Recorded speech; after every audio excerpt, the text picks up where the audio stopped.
Okay, welcome back. I'm sorry about that. This is video number 2. So anyway, go ahead and continue what you were saying, if you don't mind. Where did I stop? About the agenda thing? Yeah, Yes. that's what you also have to implement in your class. Some might, this is my experience whenever they see my agenda, especially with those classes where I put a lot of agenda. Oh, do we have a lot of things to do? Blah, blah, blah.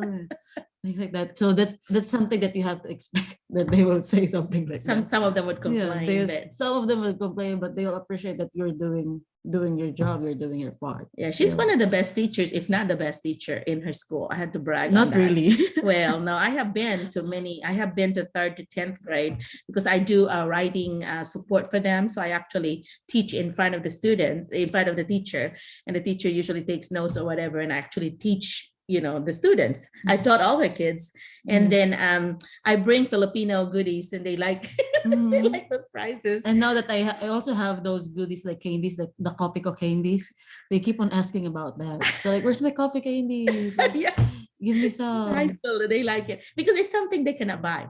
So it's something unique, and some schools actually, like, there was actually a law in Arkansas passed because we have obese. Some of our children, like 50% of our students, are pretty much like obese or overweight. So they passed a law once, I don't know if it's still good, that you can only do, like, give candies out like once a month, or party once a month. So you do it 9 times a year. And of course, that you're not following that if that's because you're giving candies all the time. I mean, like, that's for cultural experience, and they also like it. Yeah. They keep on asking about it. You can bribe them. I mean, they're really good, right? I mean, you can bribe them. Yeah. You can. So that's something you also want to do in your class in the future. Yeah. So hopefully you will be able to come here and teach also, and you really want to share it to them, like, especially the food, because that's something that they want to try. Yeah, and because it's something new to them, they want to, they right. Yeah. And if they like something, they always see me in the hallway and say, "Hey, Dr. McCullough, when are you going to be back?" I like that candy that you gave out or something. And especially elementary students, they're over there, "Oh, when are you going to be back?" But anyway, yeah. So yeah. I'm waiting if you have questions, guys, like while we're talking. Do you have questions? Do you have questions? Like, we are willing to answer that. Let me admit everybody else. I'll admit all, I guess. Okay. Yeah, anything that you want to ask. Yeah. Any questions so far? Oh, in the interview. Yeah, we recorded already, right? Let me tell you this. Don't talk about right away about your housing, about what else. I answered when they asked me. Yeah, you're wondering how did you, when you have a question for us at the end, right? They always ask that. So what did you ask them? How will the process will work on? Like, I didn't ask about, don't ask about your salary, don't ask about things like that. I think I asked about how will the process will work, or the immigration stuff. Don't ask them that either, because they might not know. They can, they can say, if you don't know, it's like, I think I can ask Dr. McCullough that, or something like that, because you don't use that opportunity to ask about professional development. They call that PD here. What kind of PDs do you get, for my area? Yeah, that would be a good question, and if you want to ask about their place, well, obviously you didn't do your job of researching. The first thing you should have an interview, right? Is I always tell them to go and visit the website, read everything there. There's some required information there, especially the school board agenda, the meetings that they've had will give you a history of the school. And also there is a place where they have the student policy handbook, classroom handbook. Did you do that? Did you read all that stuff? Okay. So I mean, like, you can just search the school website, the district website, so you can do your research. Right. In Arkansas, it's required that every school has to have a website. And there are some required information from the Arkansas Department of Education that they have to put in, which means that you will know what the salary schedule is, because it's one of the required things, that you will know what certified teachers, that's us, and then the classified will be the ones like janitors and cooks and so on. Other staff. So yeah, you look for certified teacher salary. It's gonna be posted at every district's website. Go to School Springs. I think arkansas.schoolsprings.com will show you all the jobs in Arkansas. You may want to check that daily. And if you don't want Arkansas, you can change that to a different state. So you can say Missouri.schoolsprings.com. And so you search the list of the 50 states of Arkansas and replace that first word. And schoolsprings.com, you would see every job in the US that you will see about education. So that's something that, did you ever do that? Did you ever check that out?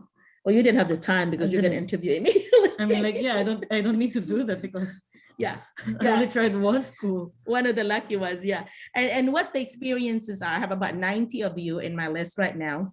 And I think maybe about a dozen so far that I think is going to get a job. And they have been interviewing like crazy. Some of them, you would have an interview from 3-4 different schools. And I have one lady there that's got offered a job by 2 schools. And so they were asking me to decide. And I said, I can't do that for you. You have to do your research between the two schools. And I can tell you where that's located. I can do that. But I cannot like make the decision for you, because that's really something you need to make. I don't want you to regret later and say, well, Merlina, you told me this, you know, and all that. I don't want that on my shoulder. I need for you to do your research. And then you can ask me questions.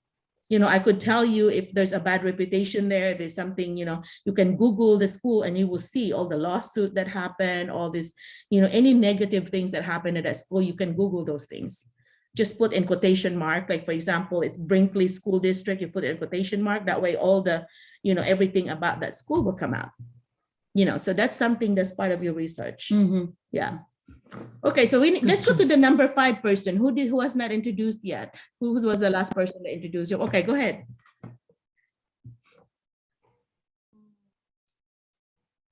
Go ahead and get started if you want, or not. May. Okay, all right, May. We can't hear you, May. May, are you muted, or do you need to speak louder? Can you hear me now? Yeah, we can. Yeah, good. Yes, okay. Thank you. Hi, I am Flora May G. Picanya, and I have been teaching for 22 years. And I am from the Philippine Normal University, and I also have my master's degree in special education. At the moment, I am in Singapore, and I am a vice principal of a school, and I also handle a kindergarten class. So back in the Philippines, I used to teach primary 4. I'm very sorry because here they call it primary 4, grade 4, grade 5, and preschool and special education classes. Okay. And I have been teaching here for 13 years. So I taught in the Philippines for 8 years and here in Singapore for 13 years. Yes. And actually, my school actually has a lot of international students because, as we all know, Singapore is a melting pot. This is a country, this is a small country with 4 different races. So in my class, actually, I have children from different countries. And then what I usually do is I try to integrate Filipino culture as much as possible. It's like every week, we do cookery. It's like I always introduce Filipino food. And like 2 weeks ago, we just cooked ampalaya with egg. And they were like, they haven't eaten that before. And every year, we also have a racial harmony celebration in which I always dance tinikling every year. Oh, that's nice. Yeah. So yeah, so that's what I actually do here. Okay, that's good that you were sharing that, especially the cultural, you know, things that you do. I think that's very special. You might want to not say anything about you being a vice principal because they're looking for a teacher. And really, right? That's not going to help you. They might ask you like, why you still want to teach here? When it's yeah, that's just going to create more problems, more questions. And also, it does not help you because why would I hire somebody that's not even teaching lately? That's a principal. We're not looking for a principal. We're wanting somebody that's a teacher. So although that is in your resume, you're not going to be lying, but you don't have to mention that in your interview, right? What do you think? Yeah. But what if they'll ask you like, why you still want to teach here? Yeah. What would you answer? How would you answer that? Okay. Actually, as early as primary 3, I was already telling myself what I wanted to be. So I wanted to go to the US. And then when I was in primary 5, I had a classmate who used to live in Mississippi, and I was her buddy. So my teacher assigned me to be her buddy, and she was like telling me everything about Mississippi, and then they went to California. So I was like very curious about the States, about America. And then back in 2008, I actually started applying. But then during that time, they were only accepting special education teachers. During that time, I wasn't a special ed teacher. So I was not chosen. So I was from Arrowhead Manpower. So some of my friends were already in the States. Are in the States now. And I am here in Singapore. That's good to hear that though, that especially Mississippi, because that is the border state, right? That means yeah, like about states, right? Yes. And you are familiar with it, and I like that you mentioned Singapore, because Singapore is actually better in education than the U.S. It's always like higher in the ranking than the U.S. So this principal is gonna be saying, oh, we want to know more about how Singapore, how it works there. So that's actually gonna be a plus for you. So I would mention that for sure. Yeah, but I will just not mention much about the, the leadership part of. Thank you. Yes, we'll take note of that. Better. Yeah, yeah, because you're gonna expect them to, expect the leadership, position when you're not. That's not the job that's open. You know what I mean? It could help you later when you're here and you had that experience and you want to become that after so many years here. That's gonna help you, right? Because you had an experience in that.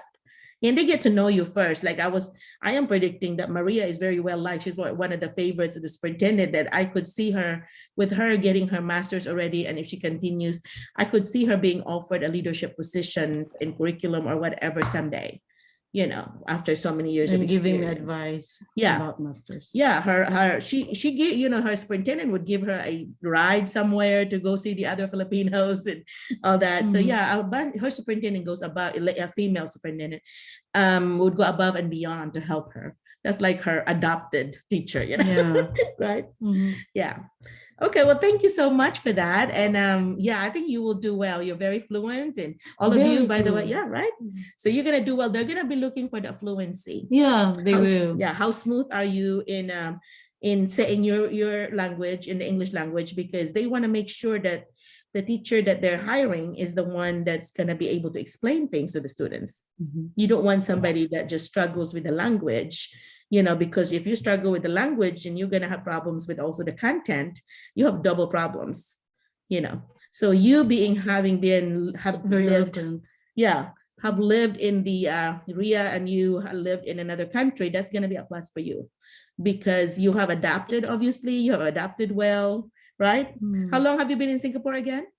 I've been here for 13 years. There you go. See, and then and RIA is 10 years. So that's gonna be a plus for you. It's gonna be in the plus side, right? Right? Plus side, yeah. Yeah. Okay. I would just also want to share, when I first came here in 2008, the people were like correcting me all the time because I was using American English, and here they use British English.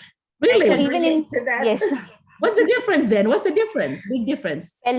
Spelling. Oh yeah, spelling is a big one, yeah. Yeah. And then they were like asking me, what kind of English is that? When I said faucet, they will say tap. So and then when I say fall in line, queue up. Yeah. They're like, what kind of English is that? Where did you come from? It's American, it's fine. It's an American language. Yeah. Yeah, that's good. That's good to know. I can totally relate to that. Yeah. Okay, well, you're gonna be doing that backwards here, because you're gonna be using English, and they're gonna say, what is that? What do you mean? Elevator, lift. Yeah, so just kind of start making a list. Right? And let me tell you, I think us have more, or like we have broader vocabulary than them. So you might want to adjust, or you might, if you know big words, that's what they call it here, big words, you might also want to teach that to your students, because they all, based on my experience, my students have limited vocabulary. So say, for example, when I say the word expound your idea, so like, what is she trying to say? So, yeah, you have to define it. I have to define it, expound. Yeah, and she's an English teacher, and I always say you have to use multisyllabic words for strong vocabulary. So encourage your students to use that, but you might want to write that on the board. I want to challenge you and how many times you can use this word at home or at school. I want you to own this word, and all that. So yeah, I think that's a really good tip there. Okay, we have, I think, one more person that's not introduced. Is that right? Who's left? Or did we get everybody already? That's it. Okay, we have, okay. All right, so all of you have done. Questions. Questions. You don't have any questions so far? I have a question, Dr. Merlina, Okay. because I talked to this one Filipino teacher. He's teaching in Texas, and one interview tip that he told me is that do not use headset. I do not know if that Without is a problem. applicable or not. Yeah, because he said if I would be the interviewer, I would think that somebody is coaching you. No, So I'm that's a personal, confused. no, that's a personal preference. Yeah. No, I think Okay. I didn't even use a headset or a headphone at that time. yeah, but that's kind of sometimes distract other people, and some people could think that way, but I just do not think that way at all. And I just think that that there are some computers that need that. It is a must for your device.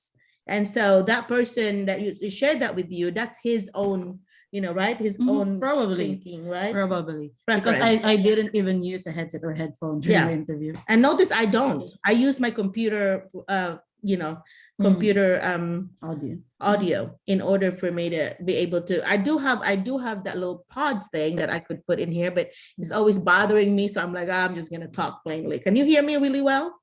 Can you hear me Yes. fine? Okay. Yeah, and I think Yes. Maria too is, you know, we're kind of loud anyway. So yeah. So are there things there that you want to know more, like a difference, a Hello, cultural Doc. difference or anything? Go ahead. Soledad, Hello, you have not shared yet, Soledad. Yes, Doc. Good evening, Doc and Ma'am Maria. Okay. By the way, I am Soledad Novio from Gamu, Isabela. I am teaching senior high school now for 4 years and 10 years for the junior high school. I am a designated guidance counselor of our school because we do not have registered guidance counselor as of now for more than 7 years. And at the same time, I'm also a curriculum advisor of the grade 12 curriculum and a classroom advisor. And 2 years also as Supreme Student Advisor. I also finished my master's degree at Isabela State University here in the Philippines. And currently, I am enrolled in my Master of Arts in Special Education. Although I am in the regular class, but there are some inclusions of children with disabilities. That's why I enrolled my MA. And I really wanted to apply in the USA because I want to learn the culture of United States, and also I want also to share the culture that we have here in the Philippines, especially that I am a social studies major. That's why I want also to experience working in the USA as a teacher. Okay, good. I like that you showcase what you that you are really wanting to learn, right? To grow more by even pursuing your special ed because you want to learn more about inclusion, Yes. right? That's a good thing. And also if you ever have, like, I think the first person who was that shared about badminton, that if you have anything that you can coach, that's always a plus also, right? Because like I coach chess. I did not know anything about sports, but I coach chess in my district. I just volunteered it, and I did that for years and years and years. And so I had like 70 plus members, K-12. It was big because I partnered up with the parents and we used the cafeteria. And so if you have any extracurricular like that, make sure you include that in your introduction. Right? Yeah. Did you include anything on yours? I think so. What did you do? What did you include? Leadership thing. Oh yeah, you put the leadership stuff that you Mhm. did. The guidance counseling part, they could not relate that with that because here, in order to be a guidance counselor, they really have to have a guidance counseling degree, which You is a have to be really certified. longer, you have to be certified. So they can't relate on that. But being like the leader in any grade level or whatever, the curriculum things, those are really good things to share, showing that you are a leader that goes above and beyond, you know. But if it's something relating to like right? That's not relating to your job. It's really more of a Yeah, favor, if right? it's not really relating to what you're applying for. Yeah, Mm. I would skip that. I would include that in your resume, but you don't have to say that verbally, right? Mhm. Just an advice. Because all these are my opinion and her opinion, and so And everything, based just on my experience. right, based on our experiences. So it could be different from what you believe. You don't have to follow us, but it's just that it's based on what we have experienced. Okay, I've got more than 30 years of experience. So so I've seen a lot. I've taught all the grades except 10th and 12th. So if you have taught multi-levels, it's a good thing to also share that because it shows that you are flexible and that you are accepting other responsibilities and you're a learner. And yet it's also going to make them think like, okay, this person can be fit, in their minds, where can you be fit? And you're very flexible. Instead of like, I only taught first grade, or I only taught second grade, then you're not as flexible as, as those that have done multiple grades. Yeah. Right? Yeah. And so how about food? Actually, Do you have any- Go ahead. Question. Actually, Doc, I was already interviewed last March 22 from Texas, Okay. Universal Academy in Texas. Yes, Doc. But the problem is about my visa. She wanted me to send the status of my visa. Then I told them that as of now I have not started anything because I have to wait for a job offer before I start working on my visa. Then she told me that I need to go there for about July 25 because that is the start of their seminar, and I have to attend with that seminar because they will pay $5,000 for that seminar. And then if I'll not be there in July 25, then definitely they will not. Well, that school is not very supportive of you. They should help you with the Yeah. visa. They should be helping you because that's the thing that I find in other bigger states like Texas, California, Florida, all those other places. They do not seem to like care about your accommodation, about your immigration. They want you to do it. Well, they don't understand that in the Philippines we don't have the funds to start with. You have to borrow funds. And I explained that to the superintendents here that you have to help them from the visa to the housing. You have to pretty much kind of baby them at first. You have to take care of them. Right? Yes. And that's what I always emphasize when I talk to the superintendents here, because they don't know, like, a bunch of them that had never hired anybody from the Philippines. And I said, this is from a country, a developing country. We don't say first world anymore. That's not politically correct. So this is from a developing country. They don't have the funds. They're not getting paid very much. When they come here, they may be paid 5 to 10 times, the money that they've been getting in the Philippines. So it's going to take them forever to save up for that funds for the immigration. So you need to help them. And they have a such thing here as Title II funds, which would help. And so I would mention Title II funds, like your Title II funds should help with this process. And so that's what her boss was telling me. Tell them that, Merlina.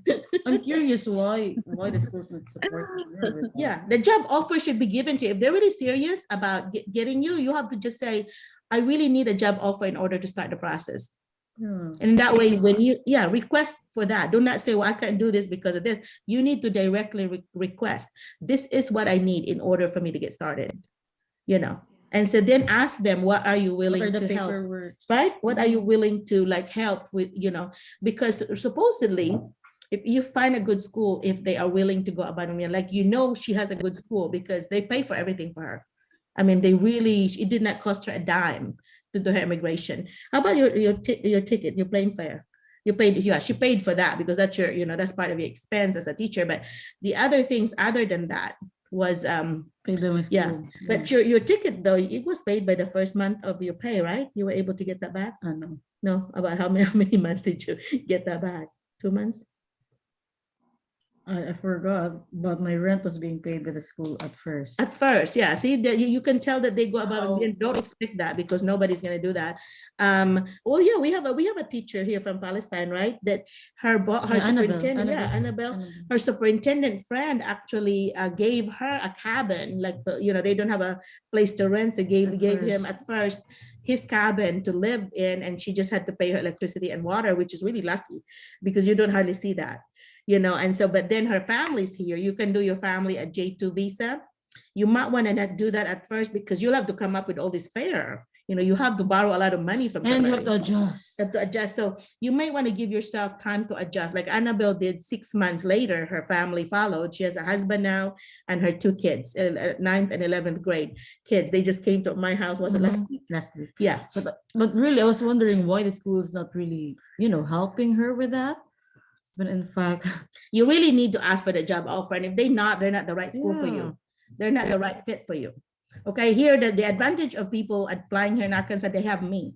They know they could always call me and ask me. I have name recognition in the state now because I used to work for the Department of Education. So that's our leadership role. So here in the difference in the DEP Ed and the Arkansas Department of Education is DEP Ed, that's the umbrella that all the schools in the Philippines are under, right? Here, if I say I work at the Department of Education, that means I actually work in the Department of Education that is over all the school. And it's not like everybody's a member of it. There's only, I don't know, maybe 200 workers there. But we actually do leadership role in the whole state. We travel in the whole state and would actually do training.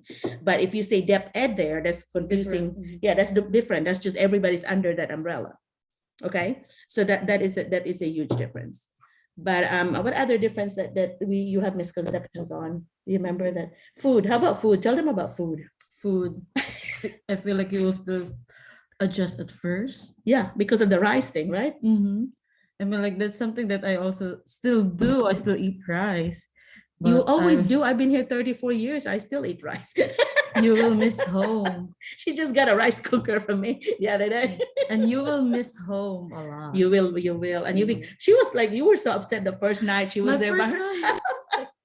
She called me. Considering that I think we are just used to it being with our families. Uh-huh. So at first when I first came in my apartment At night, she was Like, calling me the first night. She said, "I'm so lonely." I also cried at night because, oh my gosh, I'm not so used as this. I'm leaving alone. I'm all alone here. This is the start that I'll be alone. Yeah. For the next years. Yeah, she has never lived away from home. She's always Yeah. been from her family. And so those in Thailand and Singapore, you'll be fine. I feel like Yeah. those who are already working abroad, they will be fine. You'll be fine. You have already adjusted. Yes. But wasn't new, especially if you have children or boyfriend, husband, left there, you're gonna be so lonely the first first month. Yes. Mine is just in first day. First day she was showing me her apartment and the phone, and she was like, "Oh, I'm alone." and it's a big apartment. So yeah, and I said, "I'm here. You can call me anytime or whatever." And so so that was that was a only on the sad thing. first, yeah. But now I fully adjusted. Like I used my time. It's not like in the Philippines where you spend a lot of time doing school works. Or where probably you will spend until 7 p.m. in school. In the Philippines or here? There in the Philippines. But here, when it's time, then it's time. Yeah. Yeah, when it's time, it's time. You So, go home. Yeah, 3 you go o'clock. home. What time? 3:30, you go 3:30, home. And you have a lot of time to do. Whatever. Yeah, to have fun. Tutoring. They get her an apartment across the road, so it's walking distance from her school. So she just walks across the road. That's all she does. But she's still paranoid because she doesn't even go to the I'm still store. paranoid. I'm The still. store next door. She would just like lock herself in the apartment, but she will not. I said, walk over there to the, there's a gas station there. There's got pizza. They've got all kinds of drinks. They even have, what did I say? Beer. Yeah, Things. beer. And I said, well, I don't want to be the senior. I'm still paranoid. Yeah. And I think it's kind of natural because I'm alone and I'm a girl and I'm young and that's and what I look new to them. Yeah, and that's a natural thing to feel. But really, I have walked in that store by myself and so on. I did not feel like there's a danger. And so when you ask questions such as, is it dangerous, whatever, it's actually a racist question because you make it sound like in a Black neighborhood, if you're not safe. So I never thought of it as a racist question until my African American friend told me, Merlina, do you know that kind of questioning sounds like very, very racist because, So anyhow, so you might want to be aware of that. And if we're going to be gone again, we will do one more time and then that's it. So be thinking about your question so that when this one starts wrapping up, we need to be productive, I guess, right? And so I covered I covered kind of orientation questions. You may want to write down your script on this 2 to 3 minute introduction and then practice it. Did you do that? Yeah.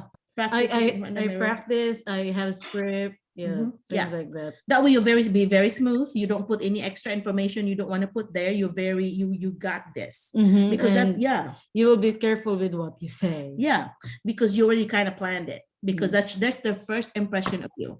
They could be thinking about hiring you the first 1 minute that you talked. So you need to be smooth. You need to be really fluent, Mhm. right? Yeah. For me at first, they just look kind of scary. Yeah. Yeah. Like, yeah, they kind of scary at The first. English or the which ones was scary to you? No, the way they look.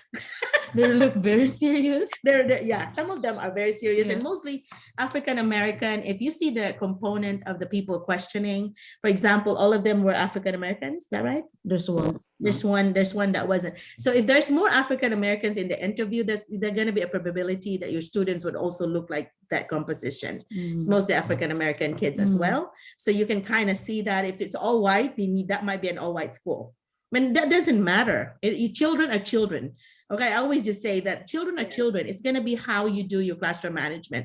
I do professional development on classroom management, and I have proven strategies that I have used. I never had any problems with classroom discipline in my classroom. Even when I do other schools right now for just 1 hour presentation, I do not have a single problem. I would use things like when I first introduced myself, I would tell them about me, but then I said, okay, these are 2 things that I need to do some housekeeping rules right now. The first thing is that when I raise my hand, that means I want you to be quiet. I will not say anything. You just have to also raise your hand and be quiet. And if you see someone that's not raising their hand, get their attention. And then when everybody's raising their hand, I'm ready to go.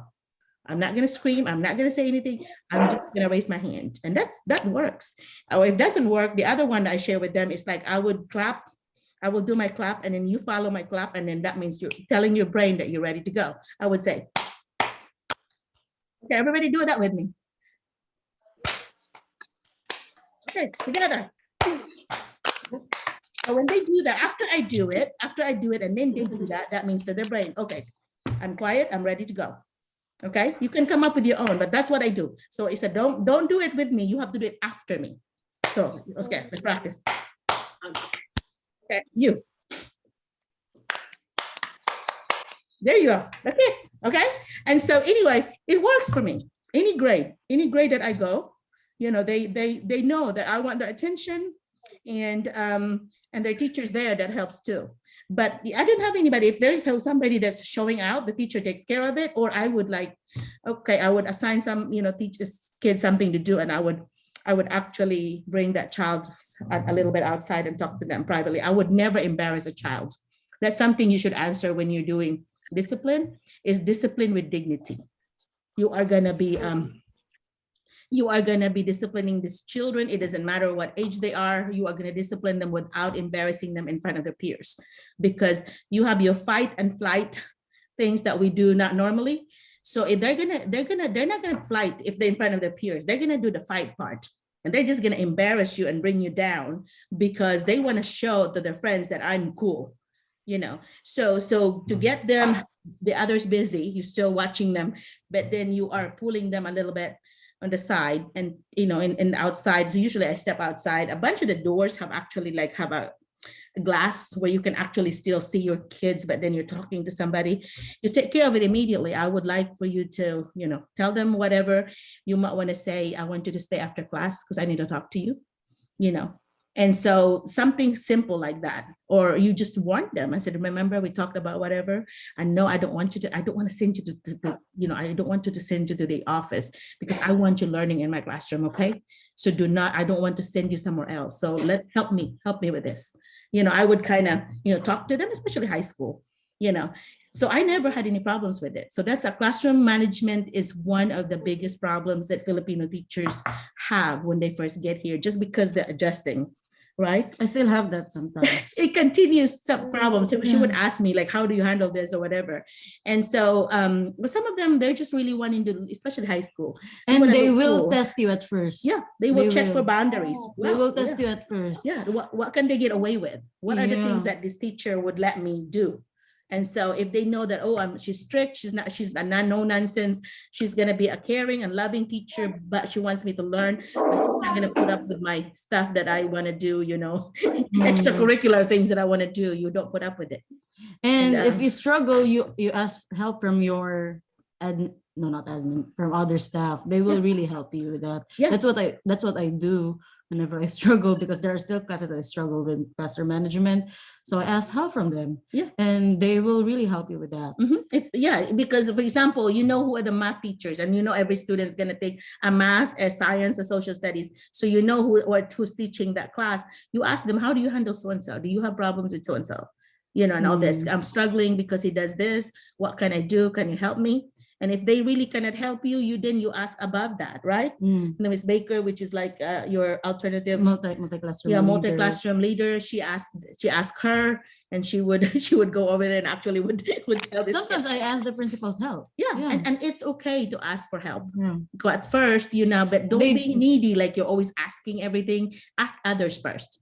You know, in my classroom, I always set a rule of 3 before me. You have to ask 3 people before you ask me. So that they are in groups anyway, of 4 groups. So they have to ask everybody in the group. Then if they just cannot, if they get stomped, they really do not know, then they ask me. So that's my rule, is 3 before me. And so, you know, you might want to make that a rule for yourself. Ask 3 teachers before the principal. And that way you're not very needy. You know, nobody wants a needy. I have been an administrator. Nobody wants a needy teacher. Like every time you turn around, they're bugging you about something. They cannot just think for themselves or solve problems by themselves. I always used to tell them, if you have a problem, come to my office, come with solutions with it, because we're going to talk about solutions. So you cannot just give me all, you have to give back the work, you know? So you come over here, you know, in your head how the solution would look like, share that with me. Because we want to share that and talk about it, because I don't want to come up with a solution that's not even close to what you were thinking the solution should be, you know. Yes. And so as a leader, that's what I did. Come with solution. When you come to me with a problem, come with solutions. Yeah. And so anyway, those things you could say in your, you know, I said, I believe in, you know, caring for the kids. I want my students to learn, but at the same time, I want to check boundaries. I do not want them to think that because I'm from a different country and I'm new, that they can get away with things. I want them to, in order for learning to occur, you have to have good classroom management. You know, somebody already actually said that 80% of teaching is classroom management, because the other 20 is just putting your content in. But if you have the classroom management in place, then you got it, you can teach. You have to have your classroom procedures and routines established. So the first, I think the first month of school really is establishing your what, this is how I want you to line up. This is how I want you to walk. I actually would show them. I don't care if it's high school, you know, this is how I want you to do this. And I would show them step by step. If they forget in March, you know, we end school here in May, I would say, okay, do you want to remember the first week of school when I actually show you this? Do you want me to do that again? Oh no, we know how to do it. I said, okay, show me. Missouri is called it's a show me state. So sometimes I would joke like, I shop in Missouri, show me. But anyway, sense of humor later when they get to know you is important. And I always say a knowledge of students, you have to build that trust relationship. That's our part of your answers. Building a trust relationship where you have that rapport with your students. They know you, you know them. Those are one of the, I think, magic formula that you can do is know your students and know their families. So you have, what I did is I would always call or email or back then it wasn't email, but it was like writing a letter to all the parents saying, okay, this is my name is this, I'm teaching you. Introduce yourself. And then the ones that I know or teachers are telling me that they're going to be in trouble in your class, I would make sure that I have a very good relationship with their parents or grandparents, whoever's watching them. And that way you have your emotional deposit in.